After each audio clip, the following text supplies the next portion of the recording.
আসসালামু আলাইকুম। আজকে আমি ঢ্যাঁড়স ভাজি করব। তো এখানে আমি ঢ্যাঁড়স কেটে নিয়েছি একটু বাঁকা বাঁকা করে, তারপরে দিয়েছি পেঁয়াজ আর মরিচ দিয়ে আমি এখানে ভেজে নিয়েছি। ভাজার পরে এখানে আমি সামান্য পরিমাণ জিরাটা দিয়ে দিব।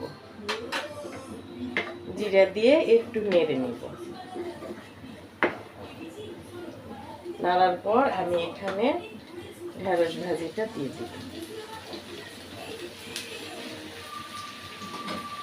দেওয়ার পরে এখানে আমি সামান্য পরিমাণ দিয়ে দিব হলুদের গুঁড়ো, দিয়ে দিব পরিমাণ মতো লবণ। এটা আমি চুলা ধীরে আঁচে ভেজে নিব। ঢ্যাঁড়সটা আমি ঢেকে দিব না, চুলার আঁচে একটু একটু করে ভেজে নিব। এরকম করে আমি ভেজে নিব।